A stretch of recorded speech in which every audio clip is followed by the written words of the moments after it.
Welcome to the first spring meeting of the Critical Sociology of Race and Empire session series. First of all, thanks to the Center for the Study of Race and Ethnicity and to its director, Tricia Rose. This event and the series we organized wouldn't have been possible without the support of the Center. I also want to recognize our co-sponsors, the Center for the Study of Slavery and Justice, the Department of Sociology, the Watson Institute, and the Department of Anthropology. And I want to recognize the co-organizers of this series, Tina Park and Prab Keal, who are graduate students in sociology, and my colleagues Elena Shi and Kevin Escudero from the Department of American Studies, and my colleague Jordan Camp, who is a postdoc here at CSREA.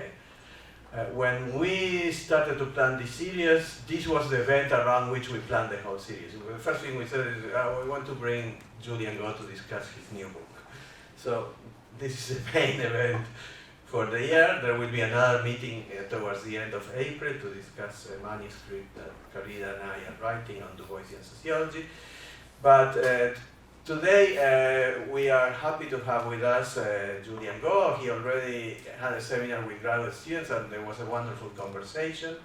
And the way this event will take place is first Julian will talk for 15 to 20 minutes, and then there will be 3 commentators on the book, my colleagues Paget Henry and Dan Hirschman and Ricarda Hammer. And then Julian will reply, and then we will open it to questions and answers from you. Hopefully we'll have a wonderful conversation, and at the end there will be a reception and there are books there to buy. It's really a good book, so consider buying it. We'll see. So I will briefly introduce the speakers and then I will move out because I will leave the floor to them. That's what you came to hear, who you came to hear. First is Julian Go, who is a professor of sociology at Boston University. And his work has been on comparative historical sociology and most recently on postcolonial thought. He's the co-editor of Fielding Transnationalism, and he is the author of an award-winning book on patterns of empire. And most of all, we have him here because he's the author of the book we want to discuss today, Postcolonial Thought and Social Theory, and it's a pleasure to have him here. The 3 commentators, and I will introduce them in the order in which they will talk. The first is my colleague Paget Henry, professor of sociology and Africana studies, and Paget has written extensively on development in the Caribbean. But of late, he has been writing extensively on Caribbean philosophy. He has been one of the forces behind the Caribbean Philosophical Association. And he is the author of many books and many articles, but he's the author of one of my favorite books, and one book that I think is the best book to be written in my department. And it's a book on Afro-Caribbean philosophy, but I think I see it as a book in social theory and in sociology too. And it's Caliban's Reason, and if you haven't read it, you ought to. Then the next speaker will be Dan Hirschman, and Dan is a new assistant professor of sociology here at Brown, and he studies how markets, organizations, and governments make decisions using numbers. Empirically, his research has focused on topics ranging from the history of GDP to the politics of race, conscious decision-making in college admissions. That's what he asked me to say. But I want to say something else about him. I'm his friend on Facebook, and but these days it's important because if you are his friends on Facebook, you realize that in addition to his great scholarship, Dan is a public sociologist and a public intellectual. And so one day he published in Facebook a commentary about this book, and we always say, oh, well, I have to review this book, this is hard, and there he is generously sharing his ideas about the book with all his friends. So I'm very happy that he's with us to to talk about the book. And finally will be Ricarda Hammer, and Ricky is a graduate student in sociology here at Brown. She's a historical sociology and works within the tradition of postcolonial sociology that Julian is developing. And she's writing a dissertation on the experience of displacement in the British Empire. And Ricky's dissertation aims to apply the ideas Julian developed in the book into her project. And I think that besides Julian, Ricky is probably the person who knows and has thought the most about this book and how to translate these ideas into actual research. So then we'll talk in order, and Julian. Thanks. First of all, I want to thank all of you for coming here, and I want to thank the centers that supported this, and especially thanks to Jose for organizing everything, and to the discussants, who I'm sure momentarily will lavish unconditional praise on my work. So I was asked to just give a little sense of what the book's about, so let me speak a little bit about that. As the title implies, the book is really sort of a thought project on the potential articulation of post-colonial thought and social thought. Now, on its face, this potential articulation between these two bodies of thought might not appear problematic. You know, why not think about areas of shared concern between these two different bodies of thought? But at the same time, what have I experienced over the years, and what I came eventually to see more clearly, is that this potential articulation between these two bodies of thought is not as easy as it might seem. For there is at the heart of the issue a basic tension, if not a fundamental contradiction, between sociology, social theory, on the one hand, and post-colonial thought. In many ways, they are fundamentally opposed and seemingly irreconcilable. We have to keep in mind here the histories of these two formations of thought. On the one hand, social theory and its practical arm of disciplinary social science has been developed in and for the Anglo-American empires. Sociology was first created by elites as a science of the social and was meant to serve the powers that be.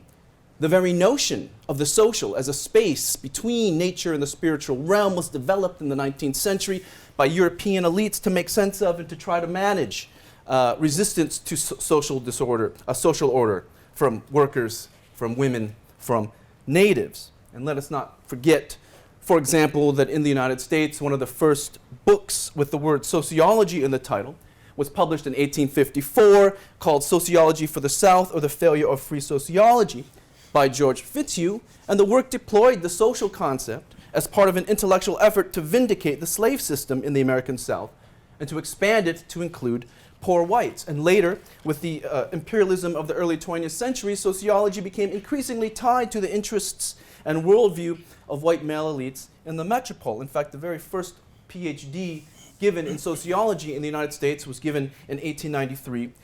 The PhD dissertation was about Hawaii and social evolution in Hawaii. And at the time, of course, 1893, Hawaii was basically being, the monarchy was being overthrown by United States imperialism, and the United States was turning Hawaii into a settler colony. These and many other examples are sort of attesting to the larger point. Social thought and its disciplinary arm of sociology have been part and parcel of the imperial episteme, born in, of, and for empire. On the other hand, post-colonial thought has a very different history. While social theory was born of empire within the metropoles of power, post-colonial thought emerged in opposition to empire. It emerged from the margins, if not the underbelly, of empire, flourishing amidst anti-imperial protest and resistance from subjugated peoples around the world. Now today, when academics utter post-colonial theory, that phrase, many probably think of the academic trend of post-colonial studies that flourished in departments of English and literature beginning in the 1980s. They think of Said, they think of Gayatri Spivak or Homi Bhabha, and maybe later historians like Dipesh Chakrabarty. But this was merely, I would argue, the second wave of post-colonial thought. The earlier wave of post-colonial thought was really the anti-colonial thought of writers and activists such as Fanon, Cesar, Amilcar Cabral, Du Bois, and C.L.R. James, among many, many others. And these then, of course, are the thinkers in whom the second wave of Bhabha, Said, and so on found inspiration. And their ideas originate as a response to the racialized violence and exploitation of that very imperialism to which sociology was tied. And this is why this body of thought is called, or I think of it as, postcolonial. Not because the post signals a historical moment after colonialism, but rather it signals ways of knowing and thinking about and seeing the world that escape the confines of the imperial episteme. Postcolonial thought seeks to transcend the modalities of thought associated with the colonial imperial projects of the past centuries. It is in opposition to empire and seeks to transcend empire's epistemic legacies, which are bequeathed to us in sociology and various other knowledge projects today. So this is the problem, right? Social theory embeds the culture of imperialism. Postcolonial thought manifests critiques of empire. Social theory comes from the center of modern empire, was part of the imperial episteme. Postcolonial thought comes from its margins and offers sustained critiques of imperial formations while envisioning post-imperial futures. So this is a basic tension, right? This is the basic seeming contradiction. And it has various manifestations, I think, today. For example, it's manifest in the resistance from some social scientists to postcolonial studies on the grounds that postcolonial studies is, namby-pamby, postmodern, only about identity politics, that it's culturally reductionist or overlooks, the real stuff of materialism. At the same time, the tension between postcolonial thought and social sciences also manifests in the resistance from postcolonial scholars in the humanities, or some of them, to social science. To many of these scholars, social science is far too positivistic and woefully scientistic to be useful as a critical tool against northern hegemony. As a tool of empire, sociology could never be a tool of anti-imperialism, according to this critique.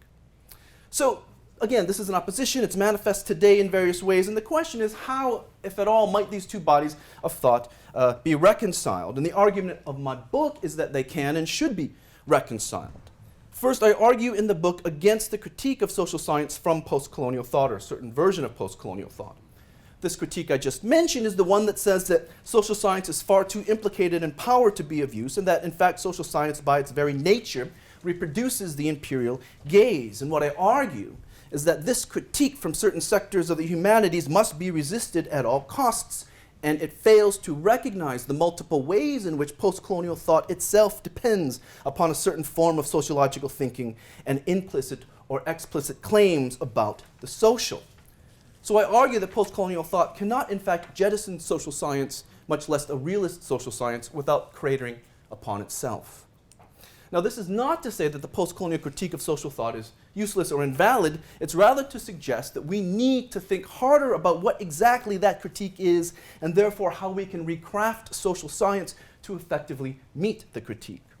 In other words, if the postcolonial critique is no longer just that social thought is intrinsically violent and therefore needs to be rejected, what remains of the postcolonial critique? In other words, what is the matter with social science from the postcolonial perspective that requires us to surmount it? And in the book, I problematize two issues in social science in particular. The first is what I call in the book analytic bifurcation. Now, this is an analytic operation that's connected to essentialism and Orientalism, but not reducible to it. It is rather the social science equivalent of what Edward Said calls the law of division in the imperial episteme.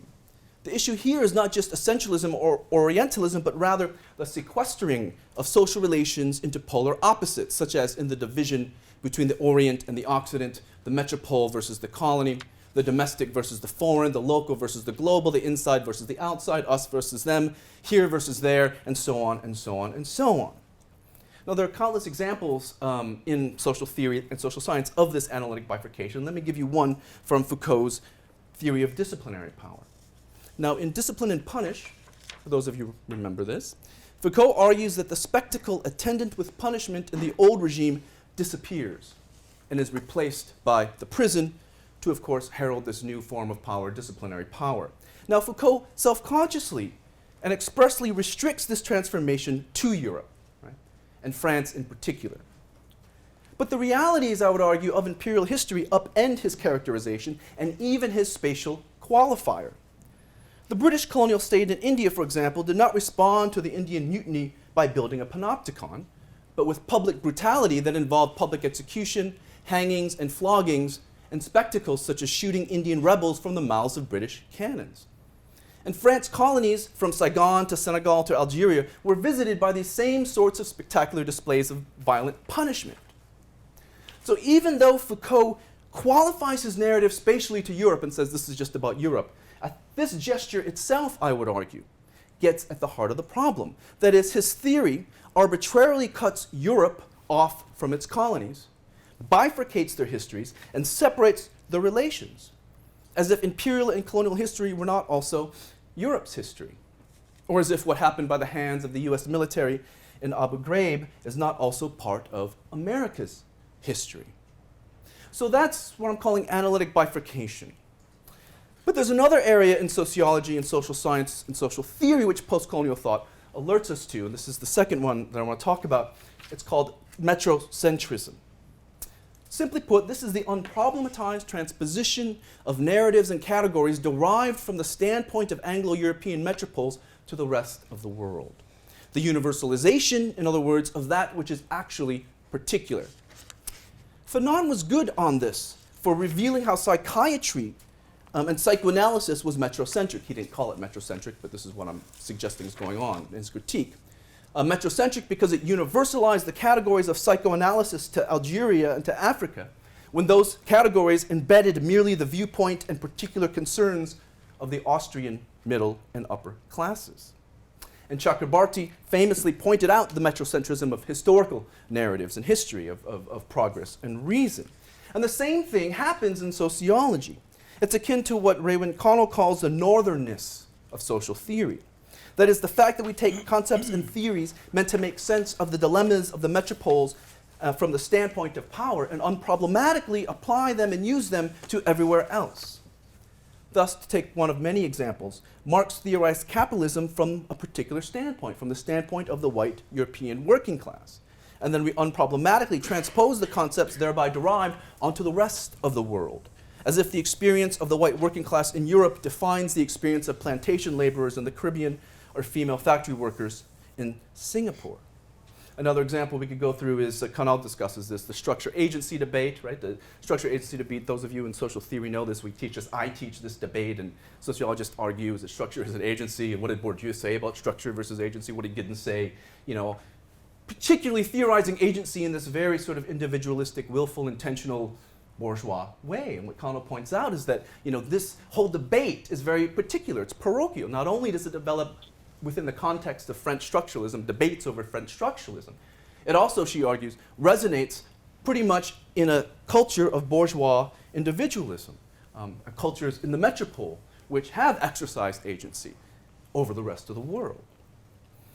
So this is metrocentrism. We treat the singular and provincial, and some might argue parochial experience of the Anglo-European sphere, or the experience more specifically of dominant ethnic whites in that sphere, as somehow universal, just because that Anglo-European sphere has been the dominant metropole in modern history.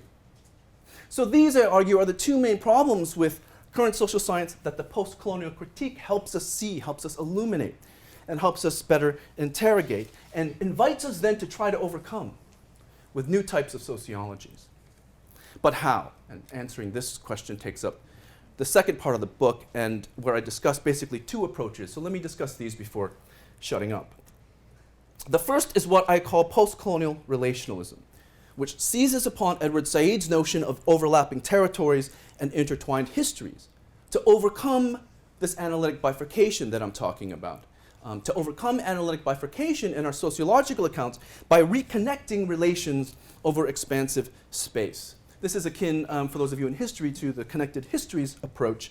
But the point at any rate is to reconnect relations that our essentialist bifurcated accounts cover up, to thereby then sketch the connectedness of being, which conventional social theory ironically occludes. And in the book I give examples of how we might enlist field theory, for example, to rethink the relations between the Haitian and French revolutions and sort of incorporating C.L.R. James's insights. I also use actor network theory to reconnect the relations between British industrialization and Indian textile production, which even Manuel Wallerstein's world systems analysis surprisingly occluded. So that is a sense of post-colonial relationalism. The second approach seeks to overcome metrocentrism, not so much analytic bifurcation in itself. and even relationalism or connected histories, in a sense, don't overcome this problem either, which is something we could talk about. Relationalism itself actually is subject to the critique of metrocentrism. So this other approach I'm talking about is somewhat different than sort of connecting histories or relationalism. And that is to overcome the problem of the universalization of Eurocentric categories. We might want to start our theorizing and research not from the center, but from the periphery, or from what I would call the subaltern or southern standpoint. That is, rather than start our sociologies from the concerns and categories of the metropole and imperial power in the metropole, we start first by inducing our concerns and categories from the experiences of the subaltern. We might call this southern theory, we might call it subaltern theory, whatever. The key is that we must not ground this approach in essentialist identities such as geographic position, ethnicity, or race, but rather social position defined relationally, and we ground it in an epistemology and ontology of what I call perspectival realism. To elaborate perspectival realism, I draw upon scientific perspectivism in science studies, but hitch it to postcolonial and feminist standpoint theory. And essentially, perspectival realism, I argue, permits us to admit of the social determination of knowledge and the social standpoint of knowledge without resorting to essentialism, and also, crucially, without falling prey to charges of epistemic relativism, which is the typical charge that you get with standpoint theory, for example. The basic idea here is simple enough. Theory, and hence all social knowledge, is perspectival. That is, theories and knowledge come from a particular social standpoint, and as such, any theory and all social knowledge is at once provincial, partial, incomplete, and subjective in that sense, but also can be potentially truthful and objective at the same time. Therefore, no single theory can capture all we need to know. No single theory can be universal, and this holds true as much for Marx's theory of capitalism as it does for certain feminist theories, as it does for, say, the theory of structure and agency, or Bourdieu's field theory. All of these theories must be recognized as partial, because each comes originally from some certain social standpoint. Each are partial and incomplete, even as each might tell us something important about the world. So perspectival realism is not meant to fall into the traps of epistemic relativism, quite the opposite. I take it partly from philosophers of science like Ronald Geard, and implicitly from postcolonial theories as well, who argue that the natural sciences operate exactly the same way. Right? Different theories in science are also perspectival. They, along with social theories, are like maps, and though they are each objectively true, they are each perspectival. Social theory, again, I'm trying to stress here, is perspectival in that sense, right? Social science theories, you can think of them as like maps, right? Take a map of the bus system in Manila, which is meant to allow someone to take the bus. This map will thus be different from the road map of Manila, which is meant for someone to walk or drive through the city, which both will be different then from a map of Manila's main buildings, which is meant for tourists to visit Manila's sites. Different maps, yet each map would be equally true.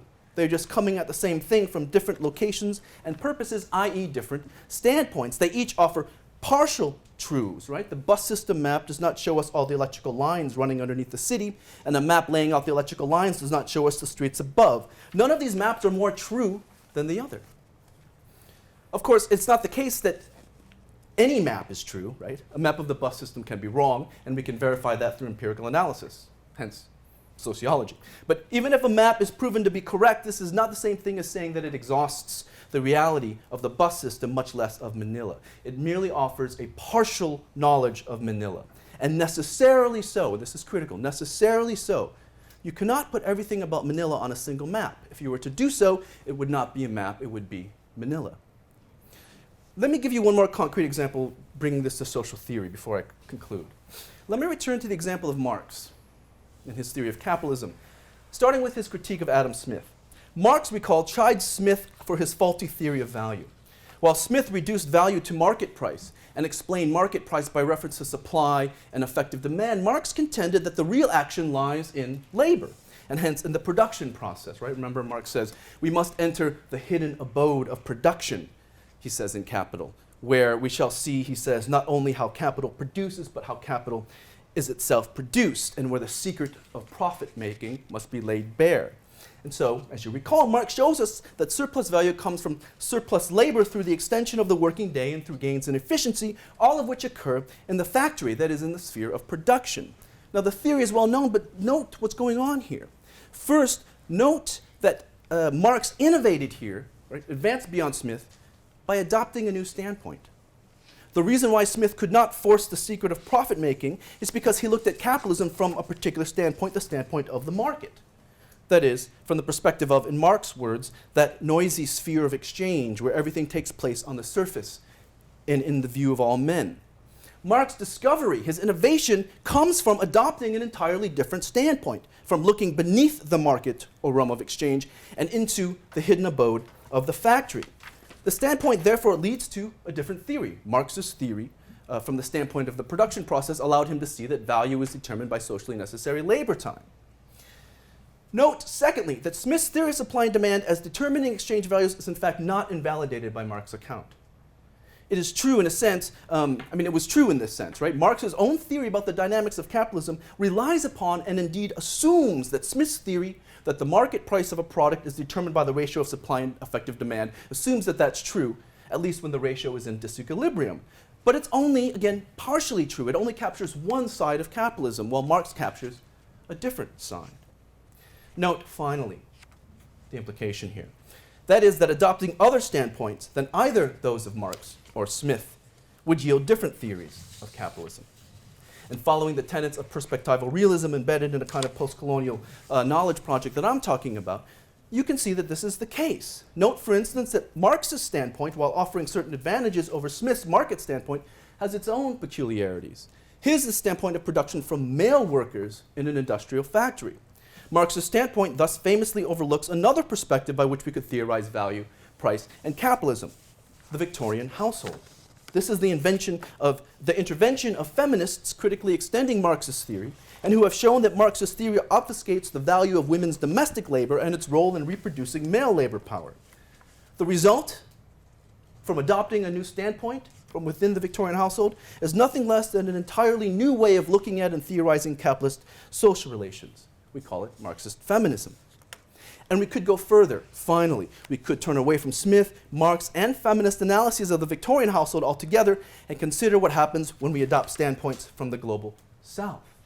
And here, of course, comes the postcolonial perspective on capitalism, another map of capitalism, one that captures the subterranean regions of global capitalism, which Marx otherwise relegates to the margins. And again, in a way that Marx nor Smith nor feminist Marxists had previously captured. And what do you get from that? You get post-colonial theories of capitalism, such as in the black Marxist tradition.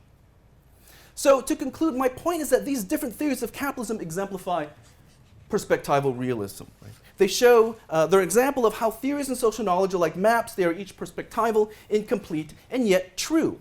Perspectival realism therefore heralds neither universalism nor particularism, nor relativism versus objectivism. It instead dictates that we reject these oppositions in the first place. And ultimately, what post-colonial thought helps us recognize is that for too long, social theory has been dominated by one particular standpoint, the standpoint of metropolitan imperial power, offering therefore only one map, right? The maps of the social world that come from the standpoint of imperial power. And post-colonial theory, I think, what it does is invites us to excavate alternatives without resorting to geographic, cultural, or racial essentialism or epistemic relativism. And this, I contend, is really one of the many important lessons for social theory from post-colonial thought. We need to proliferate social knowledge by first recognizing, naming, and then escaping the singular standpoint which social theory has for too long been embedded. Post-colonial thought is in this sense a call, in short, for more maps, whereas imperial power would have us only have one map. Thank you.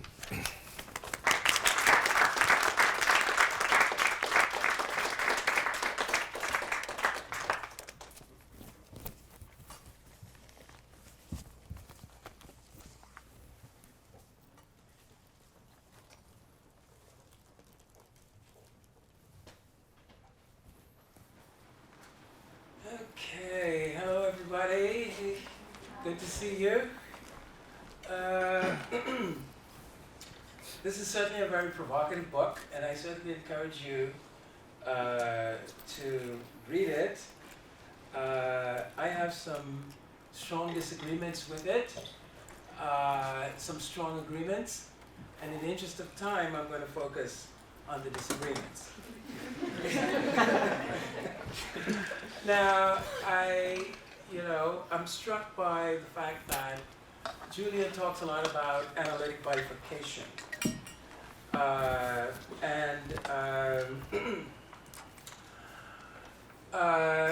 Accuses social theory, or at least suggests that somehow social theory suffers more from analytic bifurcation than postcolonial theory. This claim I find problematic. That the way he defines social theory as being almost reducible to imperialism is, I think, a little too extreme. And to associate postcolonial theory with opposition to imperialism. These definitions, I think, violate all kinds of academic criteria. It's reductionist, and secondly, for a discourse like postcolonialism that is supposed to be anti-essentialist, I find these definitions way too essentializing, right? And once you have these essentializing definitions of the two fields, and then this polarized analytic bifurcation between them, then to me it's almost impossible to bring them together, right? That the definition of social theory, right, constrains Julian from recognizing the fact that there are lots and lots of sociologists, lots and lots of socialist theorists who have been working, writing, and discussing, shouting, and blasting anti-imperialism. I am one of them. Right? And there are many others. You know, think of Zeitlin, Wallerstein. We could go down the line. Social theory has a strong anti-imperialist record. And if we want to bring post-colonial theory and social theory together, we have to acknowledge these and build on them. So I'm fascinated by the fact as to why many post-colonial theorists don't recognize this fact. And I'm also fascinated by the fact that I think Julian under-recognizes this fact. And I think the divide comes from the fact that in post-colonial theory, they have uncritically adopted post-structuralism as the dominant theoretical frame. Now, when I say post-colonial theory here, Julian makes a distinction between first wave post-colonial theory and second wave post-colonial theory. The adoption of post-structural theory as the dominant theory is what creates second wave post-colonial theory. Right? And when I think of second wave post-colonial theory, I am thinking of people like Gayatri Spivak, David Scott, Michaeline Critchlow, Homi Bhabha, right? All the great readers of Derrida, Foucault, and Lacan, right? And they have created this academic field based on critical readings of the works of Fanon, James, etc., first wave post-colonial theory. And to me, it is the uncritical, and I mean uncritical, appropriation of post-structural theory and the attempt to literally impose it in a hegemonic way on these original voices. That's the problem. It turns post-structuralism into an imperial discourse. It contradicts everything that it stands for, right? So that when you look at Gayatri Spivak's book, like Critique of Postcolonial Reason, I am going, what is this? Is this the recolonization of Fanon, James, Aurobindo, all these great third world thinkers? It sets up Foucault and Derrida as God, nothing short of God. I mean, when does Gayatri criticize Derrida in this book? Never! You know? I mean, he is without criticism. So, anyway, if we're going to bring social theory and post-colonial theory together, we have to put on the table the theoretical, the epistemic problems of post-colonial theory and put them right alongside those of social theory. And let's see what we have. Now, when I looked at post-colonial theory in the way in which it has developed, to me, it is just as imperial as social theory. I mean, Foucault, Derrida, what's the difference between them and Marx? All of the others, all European men coming out of the same Western tradition? That, I mean, how else do you explain that post-structuralism becomes this dominant discourse that displaces Marxism and Freudianism and all of that? It's just a continuing process. Nothing has changed. Right? Post-colonial theory, as represented by its second wave, right, to me, is as much a Western discourse, right, as classical social thought. And they can learn from each other by admitting this. It is only to the extent that post-colonial theory admits that it shares this problem with social theory that we're going to be able to put them together. Second, post-colonial theory has to admit that social theory is more than imperialism. You know? It's not just imperialism. It's about, you know, the commodification of society, the progressive rationalization of society, industrialization, of these things that are valuable. And that if you look at Fanon draws on a lot of the theories of commodification in Marx, right? You know, all of this stuff. So the interaction is much more complex than the binary framing of the issue would suggest. So I was really a little disappointed with the binary framing of the tension between post-colonialism on the one hand, social theory on the other, given your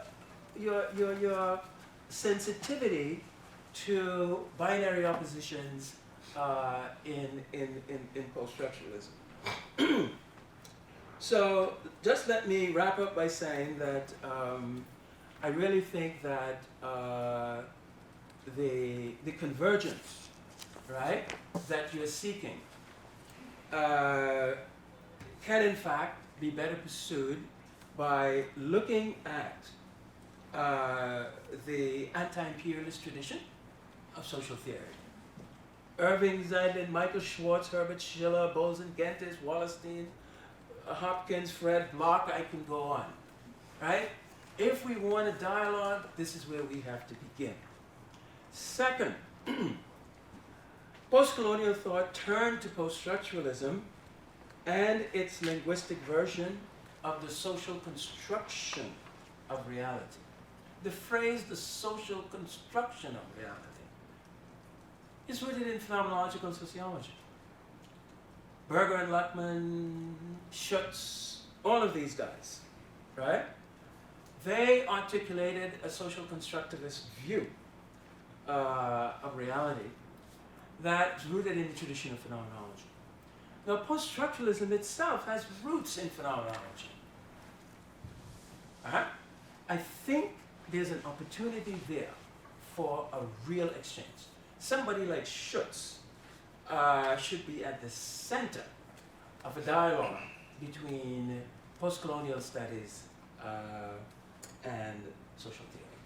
I will stop there.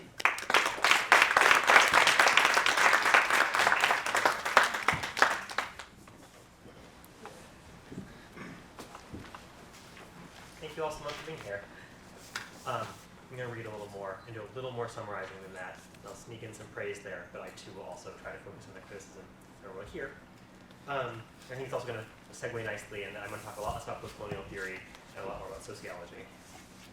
So last semester, my graduate theory students read Du Bois's Black Reconstruction in America and The Souls of Black Folk. When I took graduate social theory, which I did at 2 different universities, I didn't read Du Bois. I didn't even know I wasn't reading him. That is, his absence from the syllabus went unremarked. Fast forward a decade or so, and thanks especially to the efforts of folks like Alden Morris and Jose himself, Du Bois is increasingly treated as a central social theorist, worthy of inclusion on equal terms with the old big three, Marx, Weber, and Durkheim.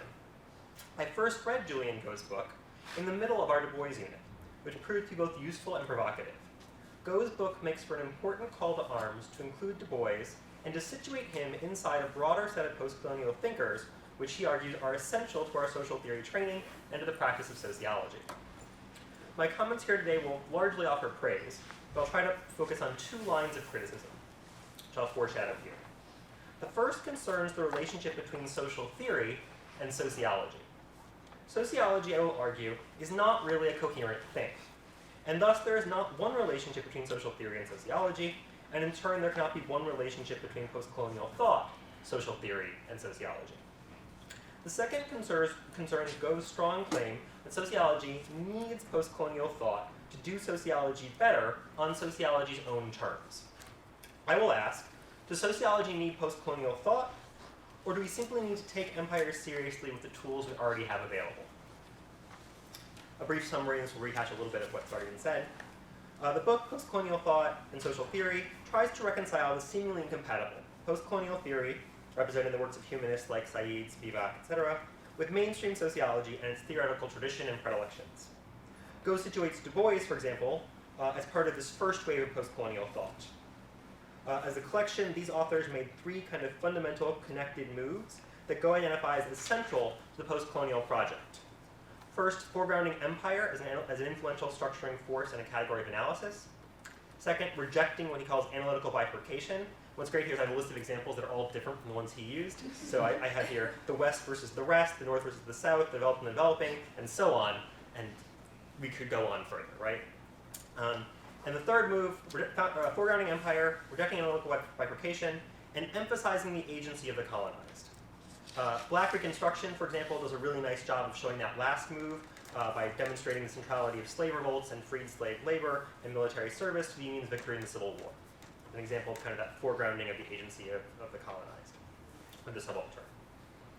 Sociology, in Go's account, largely succumbs to these theoretical errors, ignoring or downplaying the centrality of empire, the histories of both metropole and colony, treating the 2 worlds as separate and distinct kinds, and downplaying the agency of the colonized. Together, these claims constitute what he calls the postcolonial challenge. But how is sociology to respond? Go argues that social theory already has at its disposal at least some of the tools needed to learn from and even improve upon postcolonial theory. In particular, Go identifies 3 moves that sociology must make, and the resources available to begin making them: embracing relationism, adopting a perspectival realism, and rejecting metrocentrism. And he already talked a bit about each of those, what they're for. He offers 2 wonderful examples of these relational approaches: a Bourdieuian analysis of how Haiti's revolution influenced France's, and an actor network theoretic account of the role of Indian textiles in the British Industrial Revolution. Bourdieu and Latour are not precisely postcolonial theorists, but their work offers tools well suited to meet the postcolonial challenge. I'll return to this choice of examples in a moment, as in other respects I think it kind of undermines the argument. Similarly, has a whole discussion of feminist standpoint theory, and some alternate standpoint theory, which again, I'll just sort of refer back to his comments for a second. But by embracing these kinds of traditions within social theory, by embracing relationism and perspectival realism, we can allow sociology to meet this postcolonial challenge if we choose to do so. That is, we must still turn those tools away from metrocentrism and foreground the category of empire.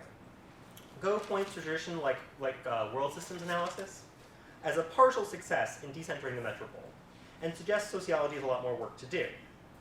A strength of the book, I think, is showing that sociology can do this work by building on strands already present in its tradition.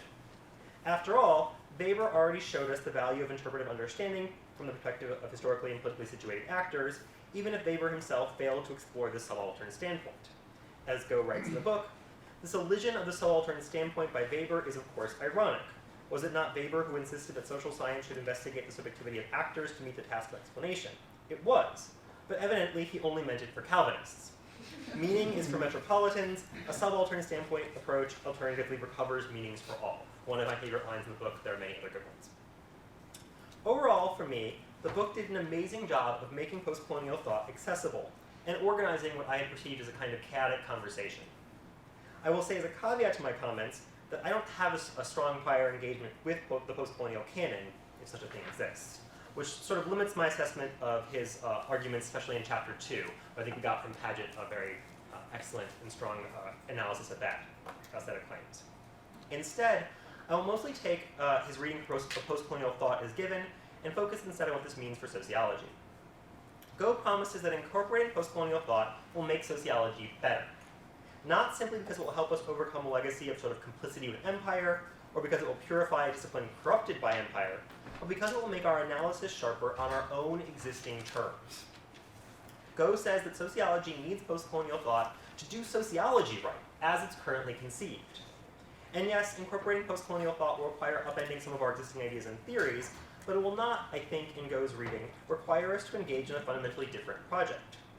Go thus rejects some of the strong criticisms of the social sciences made in postcolonial writings, and instead embraces a kind of postcolonial reform project for sociology. As he writes, at issue, in other words, is not sociology in general, but certain assumptions and analytic tendencies in particular.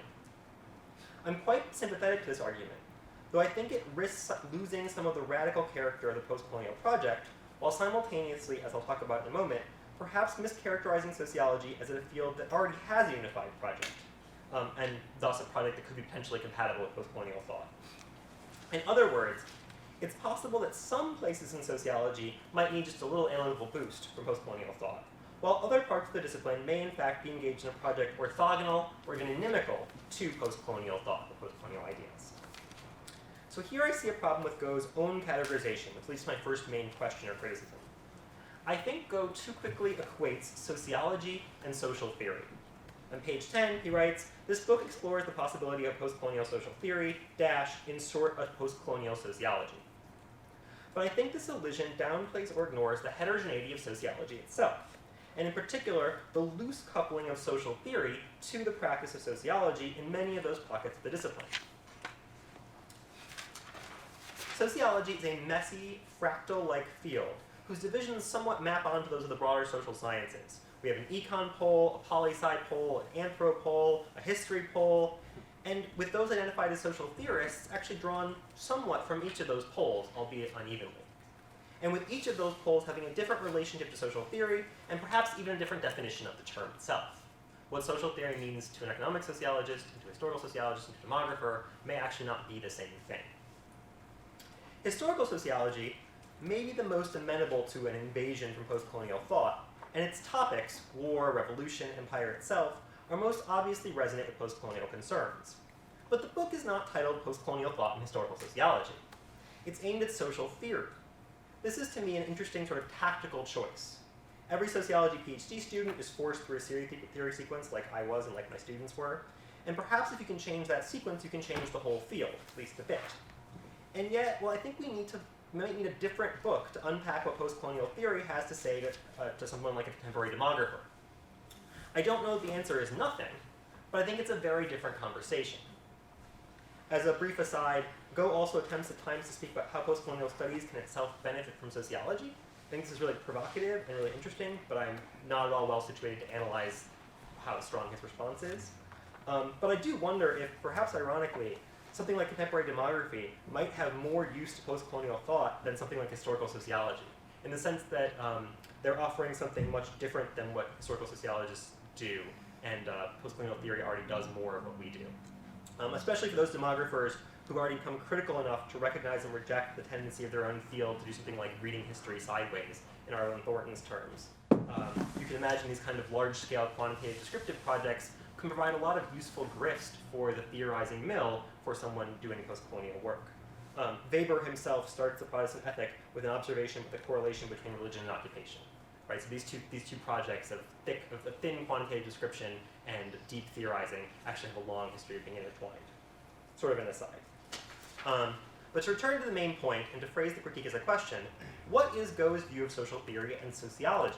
What is the relationship between the two? To what extent is sociology an empirical extension of social theory?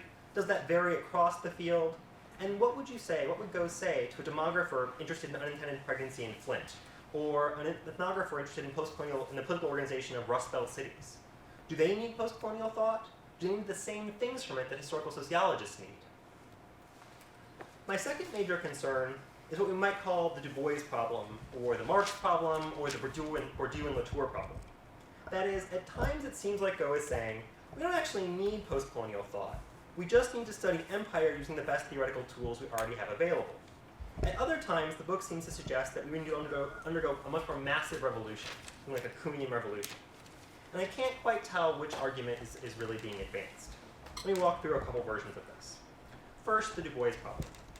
If Alden Morris is right, then Du Bois was a central figure in US sociology and in social theory, both directly and via his influence on Weber, for example.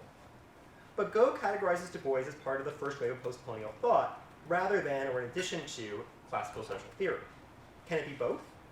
If so, does that mean that social theory was simultaneously born from imperial and anti-imperial impulses? That seems at least plausible to me, and offers perhaps a greater hope of reconciliation between the two, contemporary social theory and contemporary post-colonial thought. Go addresses this problem head-on, but I'm not totally satisfied with the answer, especially as through the work of people like Morris and Jose and others, Du Bois really has become part of the canon, although without, I think, empire becoming part of the canon.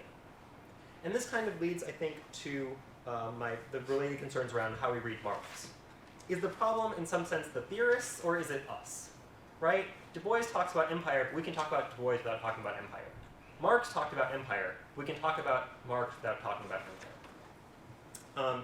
With Marx, again, Go sort of anticipates this objection a little bit and talks a lot about it, but within Marx's sort of large body of work, as sort of made quite legible by Kevin Anderson and Marx at the Margins, there is a whole line of discussion about Asia, about British colonialism in Ireland, about colonial encounters. We don't read this stuff, right? I, like my teachers before me, teaches the Tucker Reader, the red book, right? It's sections of Capital, it's the Communist Manifesto, it's German ideology, we all read the same things, we all assign the same things, and empire is not there. But that doesn't mean empire is not in Marx, it's just not in our readings of Marx. And maybe you can separate out Marx, sort of systematic social theorist, from Marx, historical figure and mid-19th century intellectual, but that's something I'd like to hear a little bit more about. Especially as some of the most post-colonial-like bits of sociology descend directly from this Marxian tradition, including dependency theory and world systems theory. So if Du Bois and Marx both had analysis of empire, maybe we don't need modern post-colonial thought. That is, maybe it's enough for us to go back to our actually existing theoretical roots. We know how to do Marxian sociology, we're relearning how to do Du Boisian sociology. If the key insights of post-colonial thought were found there, and if sociologists are already more or less on board there, then perhaps we don't need Said or Bhabha, just as much as we just need to teach Marx and Du Bois a bit differently. In other words, what if Go is strategically right about what sociology needs to do, but perhaps tactically wrong about what sociology needs to do to get there? And here's where I'll end by referring back to the two sort of empirical examples that Go offers, both notably from central empirical puzzles in historical sociology, the Bourdieuian reading of the French Revolution and the Latourian reading of the role of Indian textiles in the British Industrial Revolution. For Go, Bourdieu's relationism solves the tendency of sociology to engage in analytical bifurcations, while Latour's actor network theory radically ruptures our tendency to deny agency to the colonized, and for that matter, to mosquitoes and microbes and everything else. If we can analyze these colonial entanglements in the foundational processes of modernity with already existing social theory, why do we need post-colonial thought with its humanistic errors and its seemingly hostile attitude towards our project? To put the challenge bluntly, what would Go say to a reader who comes away from the book fully convinced that sociology, especially historical sociology, needs to center empire in its analysis, but that centering empire does not require engaging with post-colonial thought in particular? Thank you very much for your attention. I look forward to the conversation.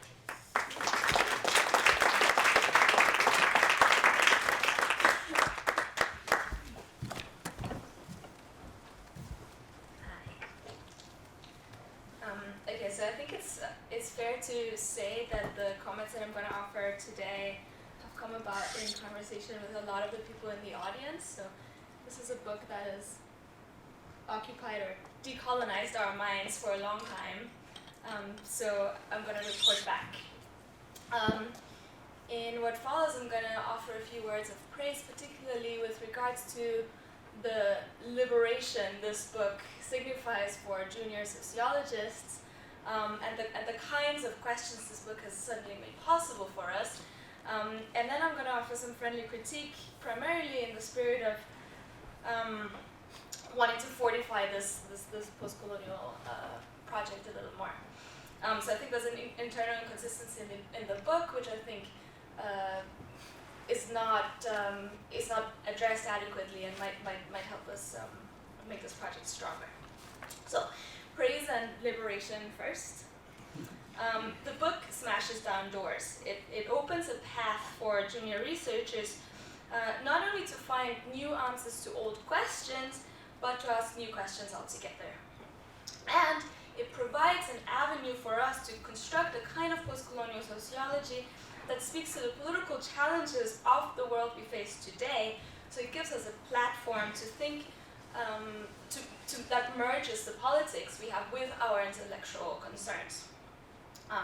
So I read post-colonial thought and social theory as an invitation. Now, if modernity and knowledge of man and knowledge of the social developed hand in hand with colonialism, either in direct service thereof or as context, it is imperative to ask about the epistemic legacies of colonialism that bear their mark on our discipline to this day. Julian's work, I think, goes a long way to help us decipher how exactly empire's way of looking at the world, its modalities for seeing and for knowing, have left an imprint on sociology. And more than that, Julian offers a concrete solution to how to tackle these epistemic legacies and help us develop a kind of global sociological imagination that uses sociological explanation while at the same time addressing the postcolonial critique. Now, this produces a series of what I think are really productive outcomes for sociology. So let me name some here. First, he opens up the way for us to show how empire and imperial political structures, discourses, and practices were central to the making of the modern world and endure until today.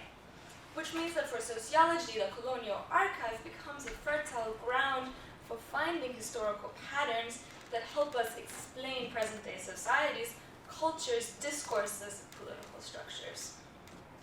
Second, he introduces in our concern to globalize sociology an element of epistemic justice, in showing that we can only be truly global if we acknowledge how modernity and colonialism were interlinked from the get-go.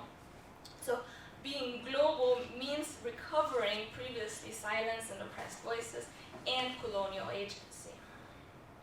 Third, he speaks to the sociology of race, in showing that in order to be successful at pointing to racial inequalities, it must go hand in hand with an epistemological investigation that questions how our theoretical concerns, our theories of history, or even our theories of agency have systematically excluded the black or the colonized subject. And this brings me to my fourth point. Julian implores us to ask new questions that are relevant to the historically and present-day disenfranchised. And conversely, to move away from unquestionably thinking through what I call the categories of the nation-state. So for example, rather than thinking about immigrant assimilation, we could investigate how migration and diaspora troubles the idea of the homogeneous imagined community. Rather than worrying about the social pathologies of the American ghetto, we should reflect on what created the ghetto and where our concern with social order stems from in the first place. Rather than worrying about security, policing, or state capacity, we could trace the genesis of security or surveillance concerns within the colonial state from the start. So in short, drawing on colonial archives, starting from the subaltern standpoint, not only shifts our research focus, but it illuminates the sociological patterns that are so central to modernity that sociology somehow fails to study. from dispossession and land grabbing to settler colonialism, forced displacement, slavery, and other forms of colonial violence, etc. So, one final word for us, for those of us who are within sociology and starting to question the discipline, Julian makes what I think is a convincing argument that sociological knowledge is not intrinsically violent. So there is room for postcolonial sociology. What is violent is knowledge that is universalized based on parochial history, transposing categories, assuming them to be universally true, analytically bifurcating relations that are forged by colonial domination, separating the modern and the colonial project, and negating the existence of the other. So Julian makes the case for the social based on the realization that the social is necessary for post-colonial thought in itself. Now, these I think are some of the weapons that junior sociologists can employ in making the case for merging post-colonial concerns with sociological explanation. Now I want to move on to some friendly critique, which again I offer in the spirit of thinking through some of these concerns so that this project can flourish. There is, I think, an inconsistency in the book, and that with regards to post-colonial relationalism. So Julian starts by explaining one epistemic legacy of empire that is transformed in sociological analytical frameworks, which is the law of division. So following Said, he shows how colonial discourses produce a division between the here and there, the modern Europe and the primitive colony, the civilized, the barbaric, one that is progressing in history, the other that is in the waiting room of history. Now this division has seeped into social theory and contemporary sociological frameworks in the form of an analytical bifurcation. So for example, historical sociology tells the tale of the European nation state as separated from its colonies. To redress this bifurcation, Julian urges sociology to reconnect relations, but not simply in pointing to transnational or connected histories, so some are showing that everything is connected, but to show how reconnecting metropolitan and colonial, how reconnecting the metropolitan and the colonial, the northern and the southern, in fact makes a difference to the previously dominant narrative. So the examples he gives in the book, he shows how we can understand questions of citizenship and rights differently if we bring the Haitian Revolution and the French Revolution into the same field, just as much as we can't understand the British Industrial Revolution without its colonial ties to India. In short, he's arguing that analyses of modernity are flawed if we analytically separate them from empire. This relational approach in itself, I think, is a very effective attack on Euro-centric sociology, precisely because it unsettles the traditional narrative of the modern and it forces an engagement with the post-colonial critique. So far, so good. I have two related comments that are disguised as questions as to how to develop this stream of thought in the book, or as to how he develops this stream of thought in the book. So Julian situates the task of reconnecting relations within European philosophy's relationalism. He starts with Cassirer and then traces this through Bourdieu and Amilcar. Now, the question is, what do we gain from situating post-colonial relationalism in this particular philosophical tradition, as opposed to the relational thinking that we already find in C.L.R. James, as Jose argued, or more recently Stuart Hall and Paul Gilroy? There is a tradition in anti-colonial thought that relies on relationalism as opposed to substantialism. And while Julian mentions these works in the book, he shifts to European philosophy in this explication of the strategy. Now I can see a pragmatic reason for making this shift, which is trying to illuminate the parallels between a tradition that sociology readily uses and post-colonial thought, in order to show how relational sociology is in fact predisposed to engage with the post-colonial critique. Or you're trying to give sociology back some self-worth. But the point is this pragmatism, this pragmatist move to ground relationalism in this philosophical tradition coming out of Europe, comes at an intellectual cost. Locating postcolonial relationalism in Western philosophy may reach out to mainstream sociology, but you lose the postcolonial edge, which you yourself point out in the book. So I'm sure authors hate being quoted back at them, but I love it. All day. Julian writes, the very theoretical opposition between relationalism and substantialism has an arguably provincial genealogy that is confined to European Enlightenment thought. Now, this is problematic, not in and of itself, but because it runs the danger of metrocentrism, which Julian points out, just the practice of falsely universalizing a theory that is actually based on a very parochial experience. Now, relationalism, Julian argues, whilst helping us overcome the imperial law of division, runs prone to reproducing metrocentrism because it runs the danger of speaking from nowhere. Because it does not tell us from which vantage point we analyze these connected histories and these relational sociologies. It is a view from nowhere, it is pulling the God trick, some omnipotent knower who can see connections from up high. Now, in the book, Julian somehow ends up abandoning relationalism, suggesting that it is in fact subaltern standpoint theory, which is a surer way of producing postcolonial knowledge. Now, I think there's a problem in the book with how you separate your postcolonial sociological solutions into relationalism, which is chapter 3, and the subaltern standpoint, chapter 4. And I think we need to think harder about how these two in fact relate. Now, this goes back to the problem of grounding the relational approach in a tradition of Euro-centric philosophy, because I would argue that that is what you get, that is when you get the view of connected histories from nowhere. If, however, you took the kind of relationalism that anti-colonial writers themselves proposed, particularly of the first wave, then it becomes clear that they do center their relationalism in a particular epistemic standpoint, which is a subaltern standpoint. So, for example, C.L.R. James's Black Jacobins is a relational work, but he places Toussaint Louverture and his slave army front and center in his analysis of the interaction with the French Revolution. So you can get both. You can get a subaltern starting point speaking to a relational experience.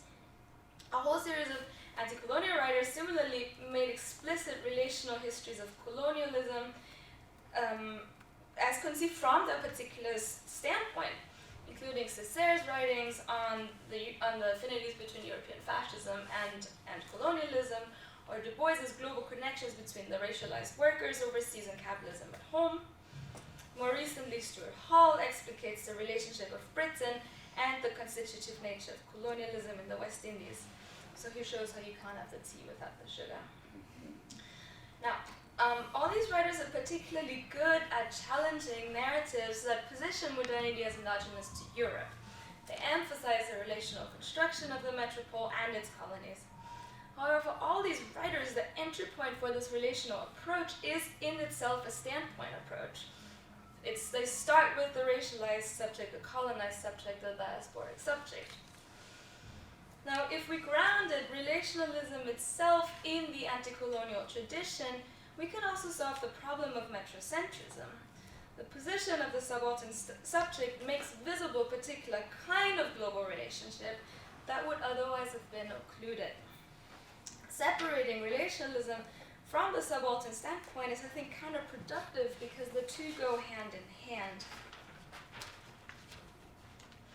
And for those of us working in global sociology, bringing the subaltern standpoint to global sociology illuminates different kinds of global processes, such as forced labor, dispossession, slavery, etc., that are otherwise understudied. So, to end, a final note, I think postcolonial sociology is the future. This includes a revolution to the sociological use of history, the archive, or the way we consider subject-object relations, and local global processes. If sociology wants to stay relevant for the contemporary world, it has to engage with the postcolonial critique, and from there, take from anti-colonial thought the concerns about the politics of the disenfranchised, and seek to make the world anew. Thank you.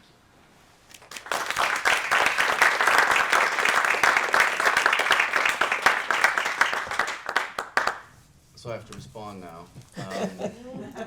Well, first of all, thank you. These are all fantastic comments. I don't know if I can do all of them justice, but let me try to pay attention to some of them selectively. First, Paget Henry's comments. I love this. I loved your commentary.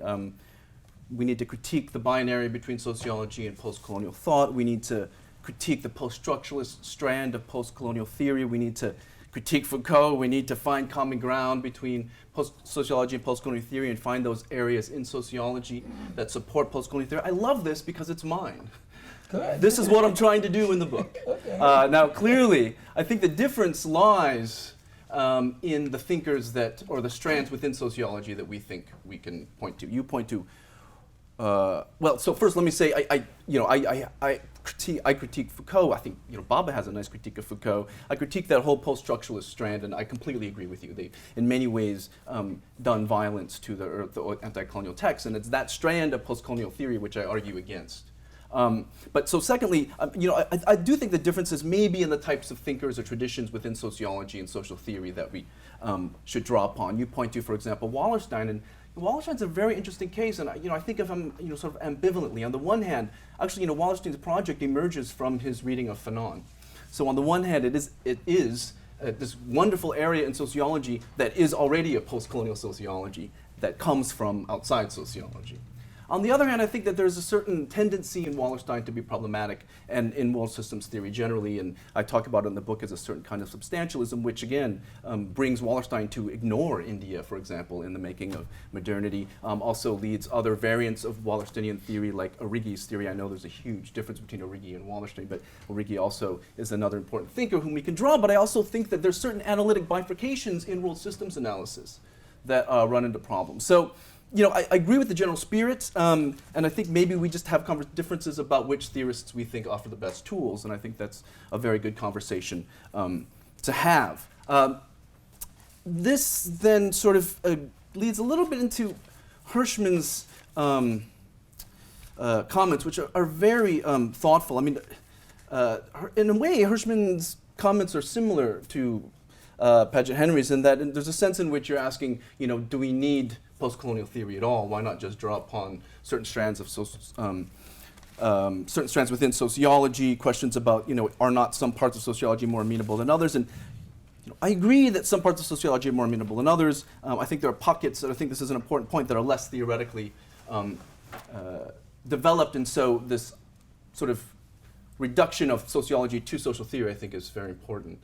On the other hand, I would say a couple things. Well, I'll say one thing on that. I do think that those areas of sociology which proclaim or seem to not be theoretically informed, in fact, have a deep theoretical unconscious, which is kind of part of what I would consider sort of we need to do is excavate that deep theoretical unconscious, these deep assumptions that, A, that they're not theoretical, and B, that they actually are theoretical, but they share certain theoretical assumptions. And so in that sense, I agree, we don't want to reduce sociology to social theory, but I think there are many areas of sociology and all areas of sociology which have or are touched upon have the same sort of analytic infrastructure, whether they're cognizant of it or not. And that analytic infrastructure follows certain operations, analytic bifurcation, metrocentrism, to varying degrees.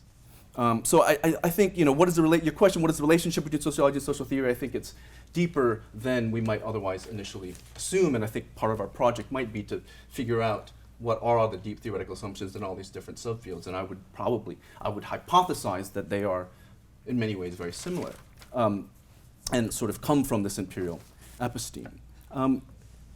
The related question, I think this is, point about Du Bois and Marx.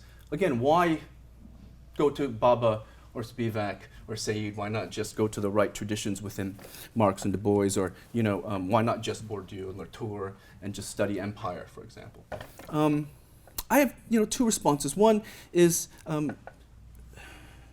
sort of why not just study Bourdieu and Latour and just use those categories to study empire? It's post-colonial theory to me that invites me and invites us to actually think about empire in the first place, right?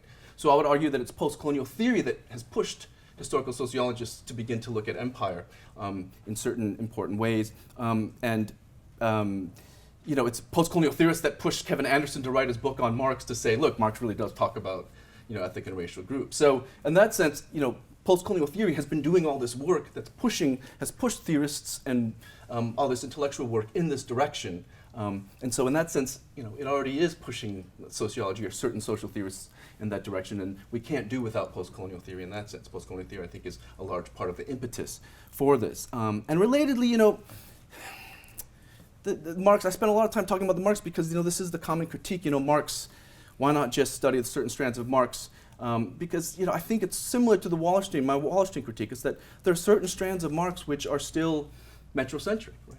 I think what Kevin Anderson shows is, yes, Marx talks about ethnic groups and racialization, but he talks about them from the standpoint of his theory, which is developed in relation to or from the European working class. So it's one thing to talk about race from a certain theory. It's another thing to originate your theory and trouble the entire foundations of the theory, in this case, of capitalism, by looking at different groups, right? I mean, fundamentally, it comes down to this. Marx did not start his theorization of surplus value from looking at slave labor and plantations, right? And so he might talk about racial and ethnic groups, but he still does so in a very kind of metrocentric way. I say the same thing for certain strands of studies that study empire. It's not just about studying empire, because you can study empire from a metrocentric way. And I think there's a lot of historical sociologists, whom I won't name because they're all my friends and advisors, who do study empire and colonialism from a certain, from a post-colonial standpoint that would be problematic. Right? So it's not just about the objects of study, it's about the theoretical assumptions and the sort of scope of the study. I guess this then does kind of get to Ricarda's comments, which are very interesting because, while Paget Henry and Dan Hirschman are telling me sort of draw more from sociology, Ricarda's comment is the opposite. It's forget sociology, right? Why draw from the relationism of Bourdieu and Latour et al. Or whatever and just forget them? It's all there in C.L.R. James, it's there in Fanon, it's there in Du Bois, so why bother sort of trying to mobilize this relationalist tradition? And I think that's an important point. It obviously pushes me in the opposite direction that the other two comments are pushing me towards. But on this I'd say two things, and then I'll maybe we can open it up. One, why bother to talk about sort of relationalism in this Western standpoint and as this Western tradition and use it therefore? Why not just throw it out entirely? I think you're right. There is a strategic element to it, and that's exactly part of my response to Hirschman and Henry here, which is part of the point of the book is that there are already strands within sociology that kind of can meet the post-colonial challenge if they are pushed by post-colonial theory to do so. And I want to point this out. I want to point this out to post-colonial theorists who might assume that sociology is useless. And I want to point it out to certain sociologists who might not realize how there are certain traditions in sociology that can be mobilized effectively. So it is a kind of pragmatic approach. But there's also a deeper sort of epistemological and theoretical issue that accords with my arguments about perspectival realism, right? I think there is a relationalism that develops in different contexts, in the anti-colonial tradition and in the sociological tradition. And even if the relationalism is developed in the sort of metropolitan context, it doesn't mean that it's useless, right? And this is my point. It means that it has one way of looking at the world that may or may not be mobilized in useful ways. And this, again, is part of my attempt, yes, to save sociology to a certain degree, right? To say that sociology has certain traditions, certain ways of thinking that are endemic to it, and that while may represent a particular standpoint, like all standpoints, it has something to say, even though it's worthy of recognizing its limits. I think the larger question of how we articulate relationalism to the subaltern standpoint is a larger issue, and at the end of the book I kind of brush it under the rug, and you're sort of pointing on that. And I think it's something we can think about more, and I think we need to think about it more. My immediate answer is that at least there's certain strands of relationalism, although it does emerge in a European context, it emerges in a European context originally from a colonial context to certain degrees. One example I give is Bourdieu where actually I think Bourdieu's relationalism is rooted in his study of colonial Algeria and colonialism in Algeria. And that's kind of my point about standpoint, right? It's not about, Bourdieu is a white male European theorist, but that doesn't mean that he can't adopt and learn from the standpoint of the subaltern, and I argue that he does by studying colonialism in Algeria, and I argue sort of in a larger sort of argument that his relationalism actually emerges from that colonial context. So maybe, and again this isn't the answer, maybe relationalism is itself a kind of standpoint that also emerges in the colonial or from the subaltern standpoint. But I do think that's a question we need to consider, these different strategies, how they merge, the ontology and epistemology of them is definitely worth something to think about more. But thank you for your comments.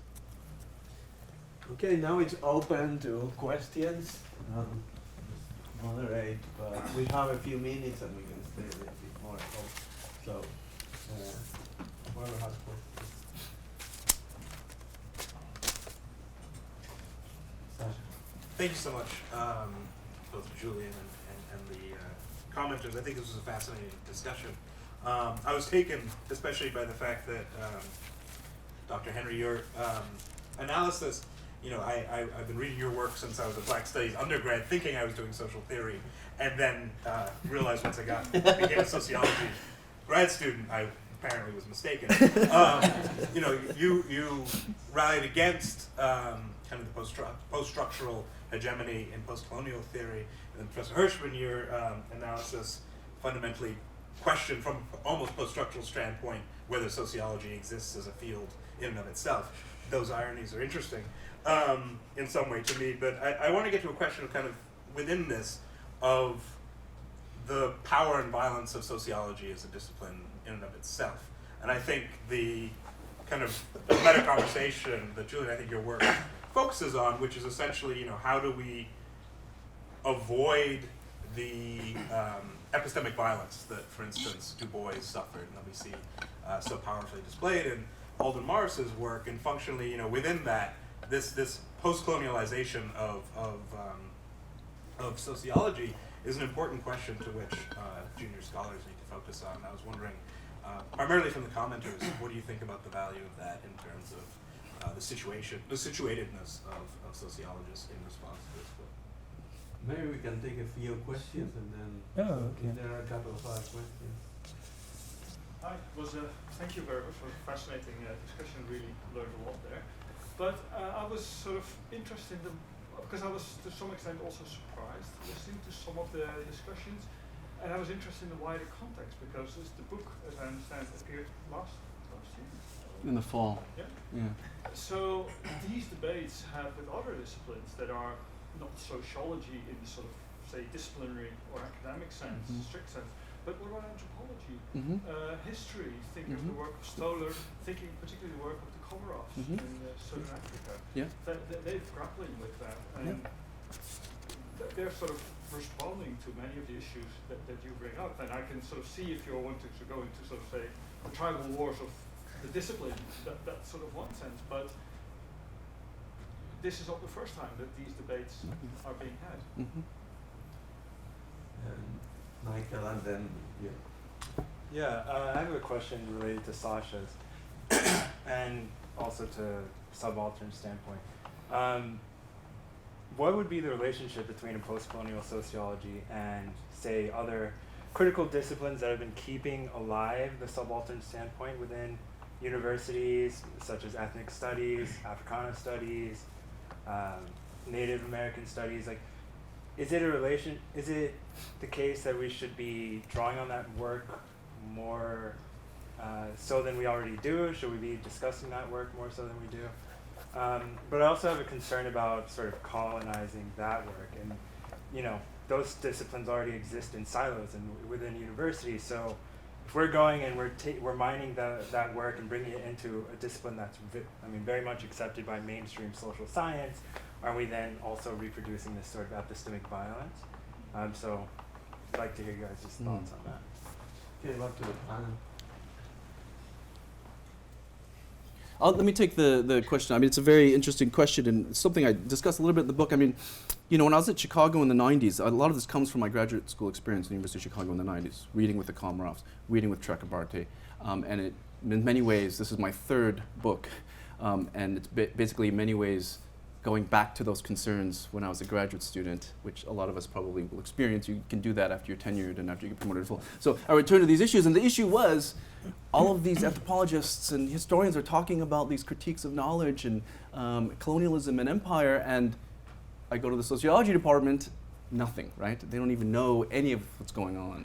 So I think what you're tapping on is the lateness at which sociology is coming to these things. And if you're surprised, I'm just as surprised, and many students are just as surprised at how late sociology has been to adopt these themes, or at least, I do think it exists in certain sectors, but these debates that we're having, yes, they've happened in other disciplines, and part of the book was to speak from my professional standpoint as a disciplinary sociologist and bring in these debates, because I do think they're very fruitful for sociology, even though sociology has for so long closed its ears to them. So I learned from those debates, and I invite sociologists to look at those debates, but I think what you're hitting on is how late. Sociology is always late to the party in many ways, and this is an attempt to sort of make sociology more exciting at the party.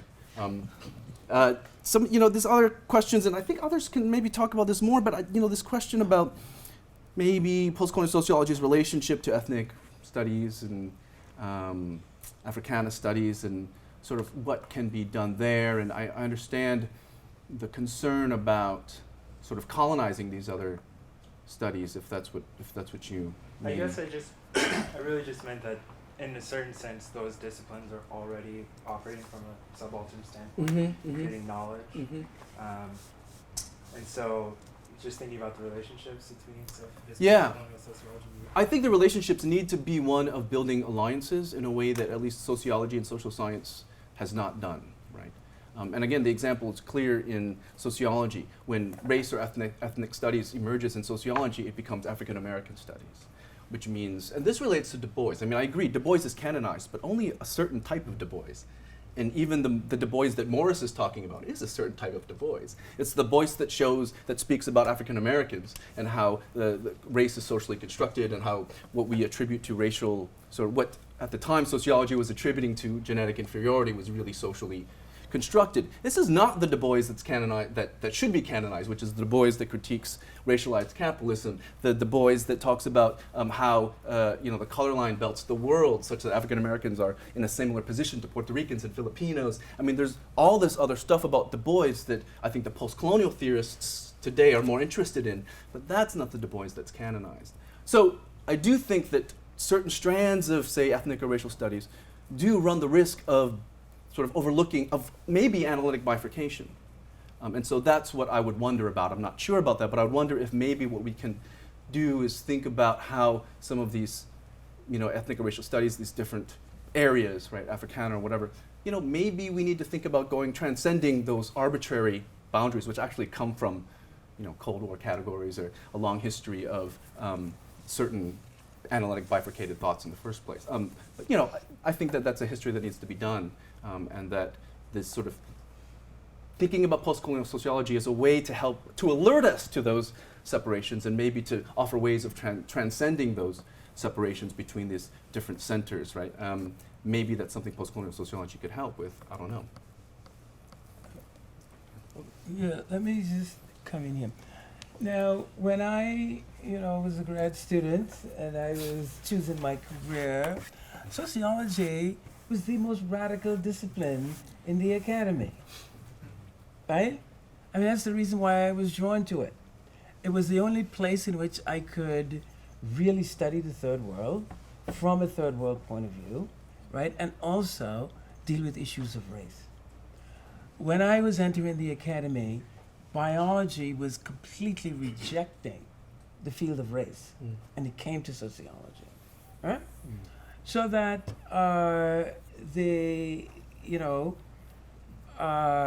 I guess I have a vision of the left side of sociology that I think has become a lot less visible, I guess, in recent times, right? That a lot has been eclipsed by the neoliberal turn, right? But I don't think we should forget this, right? That when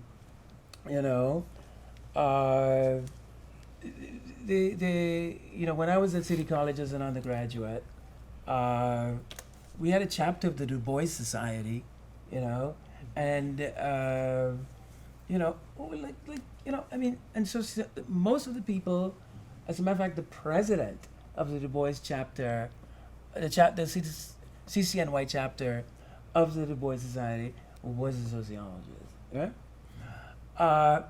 So there's a tradition of genuine radicalism in the discipline, both in relation to concerns in the US and concerns in the third world. That development studies as a field, right? Again, it had a radical wing to it.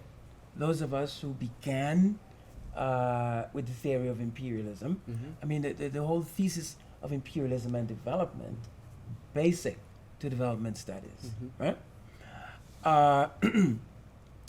So, you know, this I don't think is something you want to lose sight of, even though it may not be as visible as it used to be. The second point that I would want to make, right, is that what, you know, when we use the word critique and what is critical, what is not. And I really think that the dialogue between a field like postcolonial studies and sociology would be a lot easier if both fields could talk about the different ways in which they appropriate post-structuralist theory. That this to me is the big divide, you know? That and we've got to admit that, you know, things like essentialism, you know, analytic bifurcation, these are not just problems with social theory.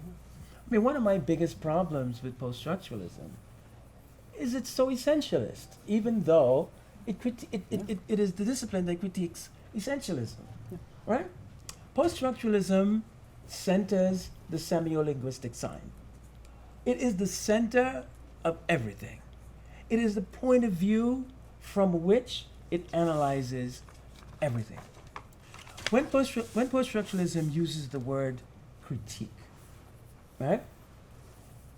It's different from the way in which we in sociology use the word critique, you know? But yet still, they center their conception of critique.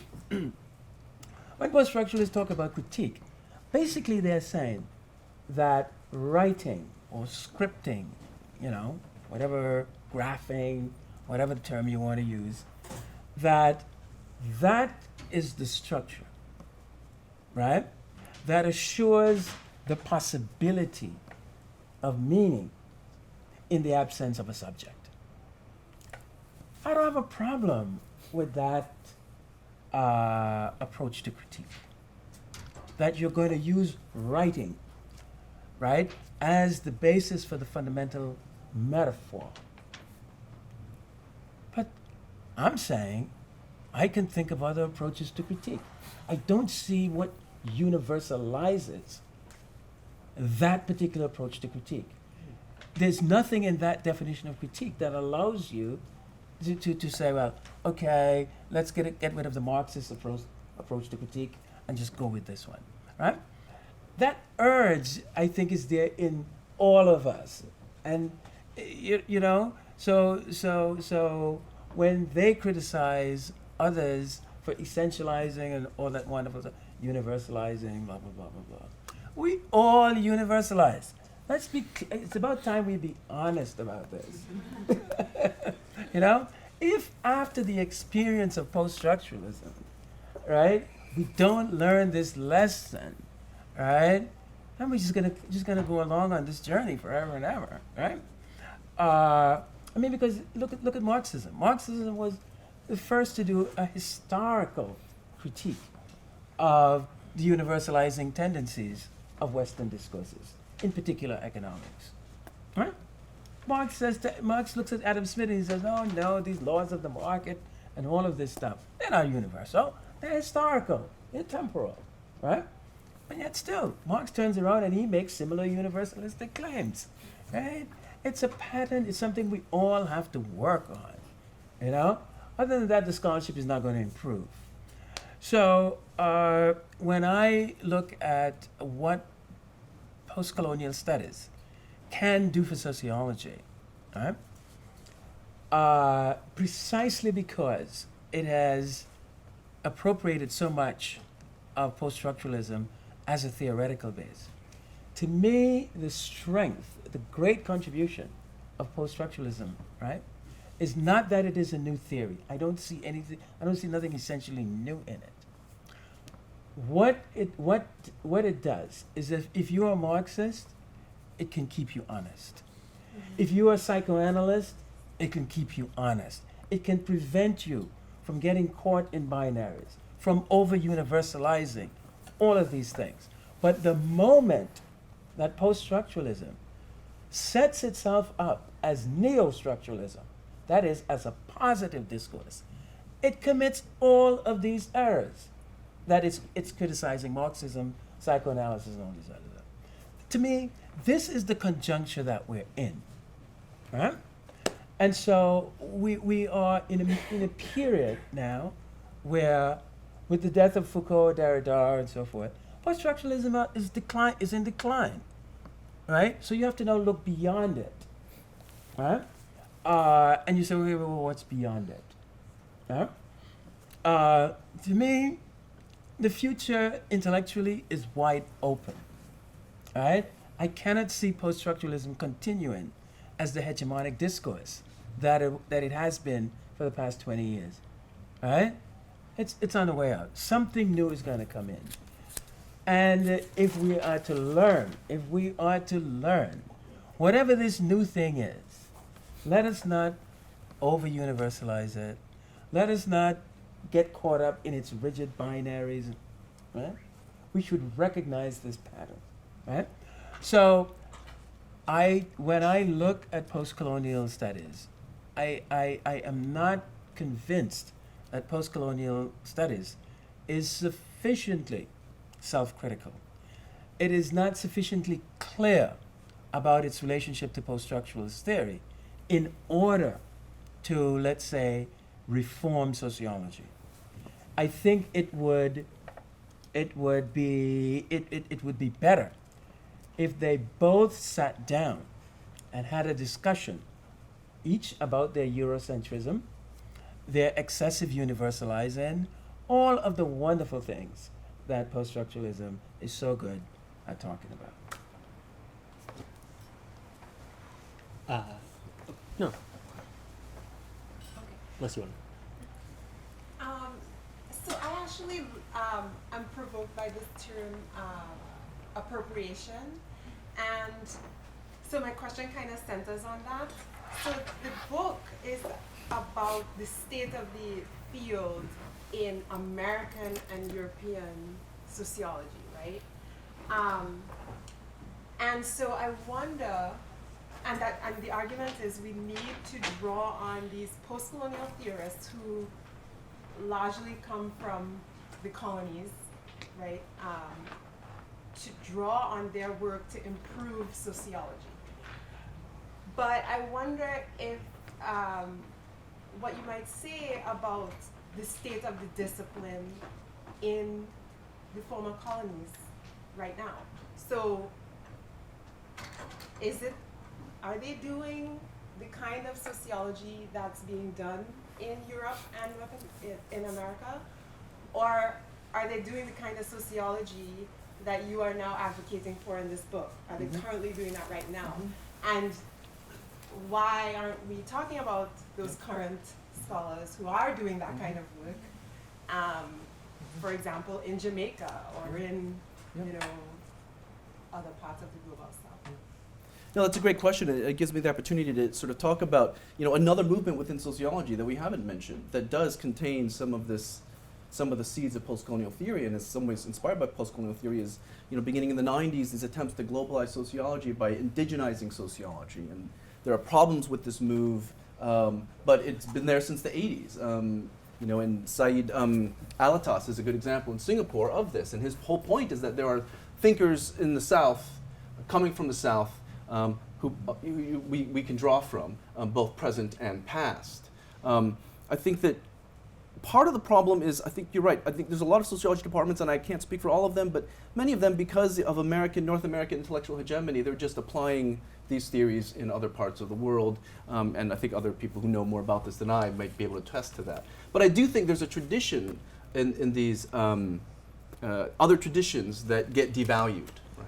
And I think they get devalued wrongly. They get devalued because they're assumed to be essentialist. They're assumed to only be speaking from a particular parochial space. They're assumed to have all these problems which I try to address from this sort of drawing from certain strands of postcolonial theory to say, if we acknowledge perspectival realism, which is, I think, one of the undercurrents of postcolonial theory, then you can't dismiss these other sociologies and these other traditions, which has been far too easy to do by dominant American sociology, to say that it's irrelevant on the grounds of, it's just essentialist, or it's epistemically relativist, all these things. And so, there's one sense in which this project is meant to provide some kind of intellectual defense, drawing from postcolonial theory, against those criticisms which have led to the occlusion of these sort of alternative knowledges from the global South.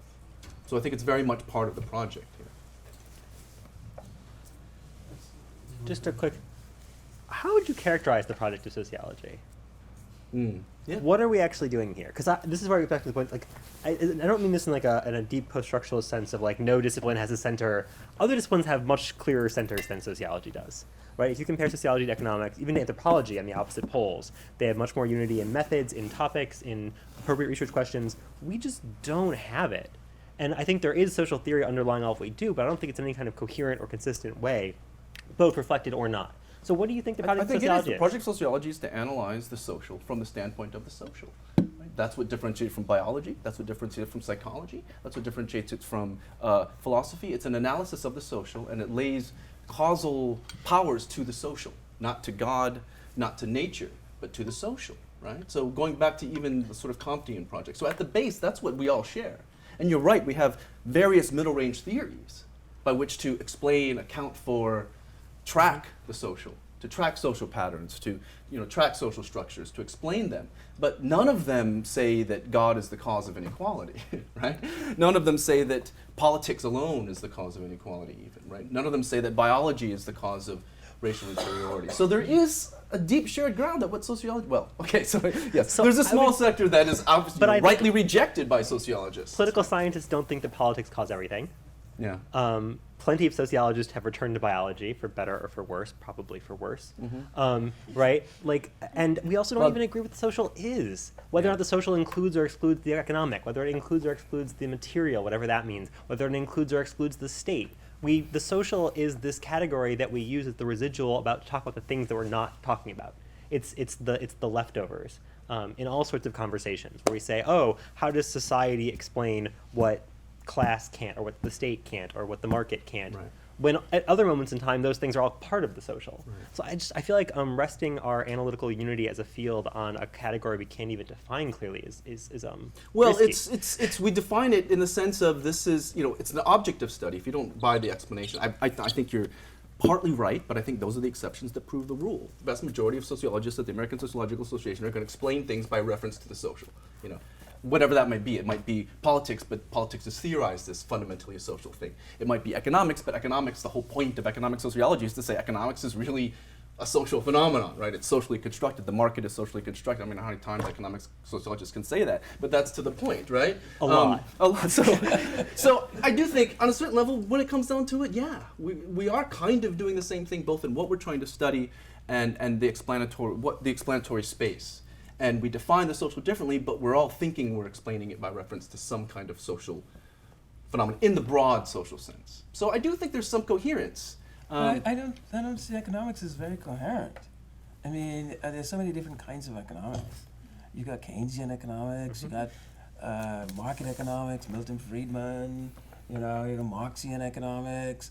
labor economics, you know. I mean, some people in finance cut themselves off completely from, quote unquote, the real economy. So to me, those kinds of divisions are as much a part of economics as I see in sociology.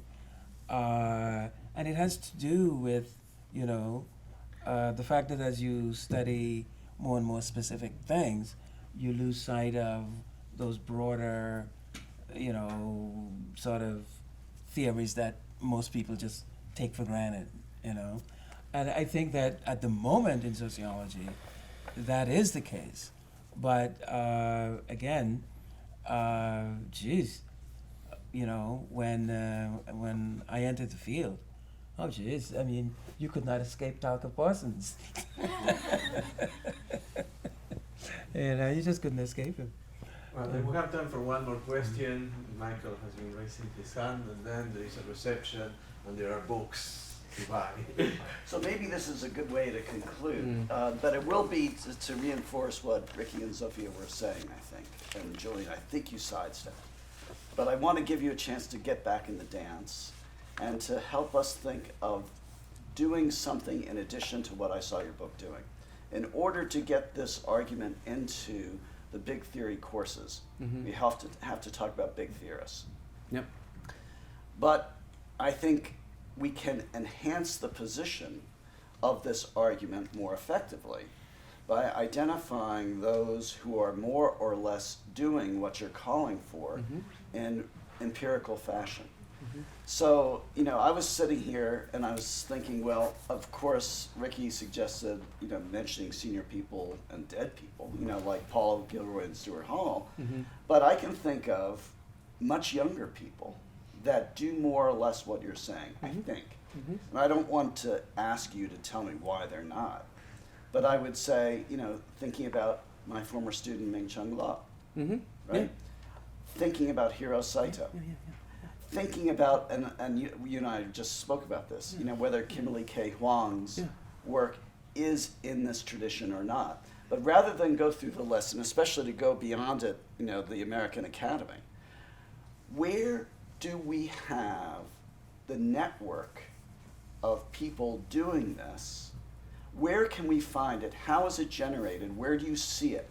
So this is the way I would conclude, and that is, I think we need to reconstruct it from the theoretical point of view, but I think it's even better to reconstruct it from a practical point of view of generating networks of association that wind up creating the revolution from below rather than from the theorist's perch.